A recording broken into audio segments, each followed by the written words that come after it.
The 80s was all about desktop computing, the 90s was all about online commerce, the 2000s was all about social. By the end of this decade, it will go down as the decade of funding. People often forget that the world is fairly big out there. And when you're able to have a platform like Indiegogo or Kickstarter to spread your message, it can go pretty far. The percent of venture capital going to women CEOs tracks identically to the percent of women partners in venture capital. And that's not to say there's a glass ceiling, it's to say there's a societal barrier. What are the problems that you feel crowdfunding is solving?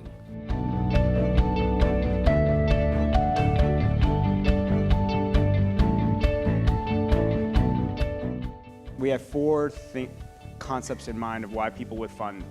Number one is because they cared about the person, the cause, or the idea, which often would be called a nonprofit charity. We call passion. Number two is most of you probably paid for your shirts. We call that perks. So people want to pay for things, services. And number three, people want to be part of a movement. They want to be part of a revolution. They want to be part of a community, something bigger than themselves. We call that participation. And number four, people wanted to give $1 and give $5 back, and get $5 back, which we call profit. These are the four reasons why anybody would fund anything in life. The idea of going on this crowdfunding campaign allowed us to tell the story directly to people all around the world. 45% of our Kickstarter backers were outside of the US. So that means only 55 were in the US. And of those 45, we shipped to over 150 different countries around the world. So I think it was a way for us to talk about the core essence of the product that we were trying to make and convey that to the world. Because when you're making what seems like a niche product, people often forget that the world is fairly big out there. And when you're able to have a platform like Indiegogo or Kickstarter to spread your message, it can go pretty far. Men and women are in separate business networks. It's actually a really persistent social phenomena. And that hurdle, as it comes to funding, just becomes more pointed. It's trusted business networks that lead to investment. It's who you know, who knows you, who around you knows you. And 95% of venture capital is still men. Of the partnerships, 95%.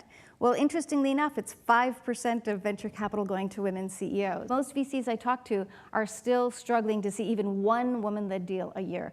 We see annually around 1,000 women-led deals from around the globe that are ready for venture funding, ready for angel investment, as evidenced not by my investing in them, but by the ecosystem of VCs and angels investing in them.